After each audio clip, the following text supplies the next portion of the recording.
first for me, so if I do weird things with my hands, I don't know what to do with them. I'm usually used to holding something. And welcome, thank you. Obviously, I don't have to introduce myself because I invited you.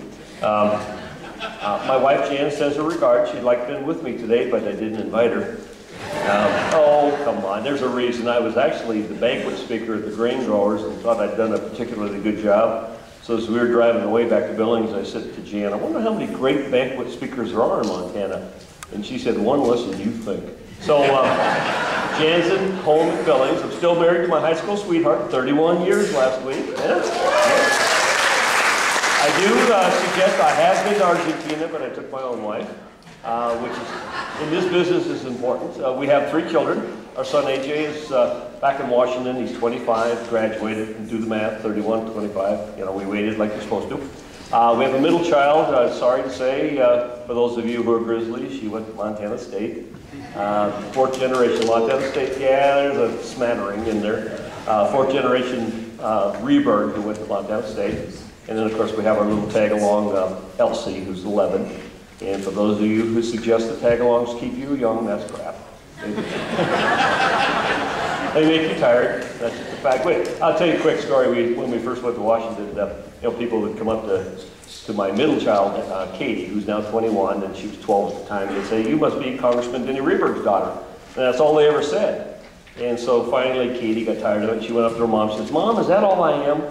And Jan said, "No, Katie, tell them a little bit about yourself. You're 12, you have a horse, you live on a ranch, you like to sing, you know. Just talk about yourself."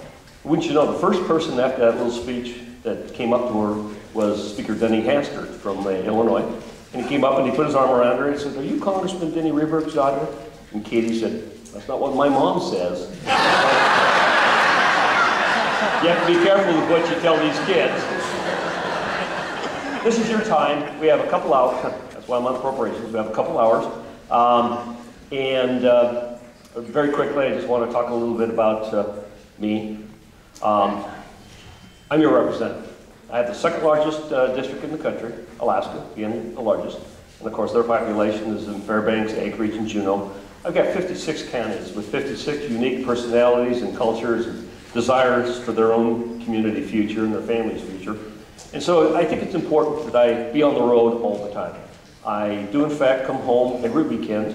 Originally, I moved the entire family back to Washington thinking, what a great experience, elected to Congress, you know, Mr. Smith goes to D.C. kind of thing. And it just didn't work. They didn't want to be there. It wasn't home. It wasn't the ranch. There were no horses. So they wanted to come back to our ranch north of Billings, which I'm 5th generation on, 1863.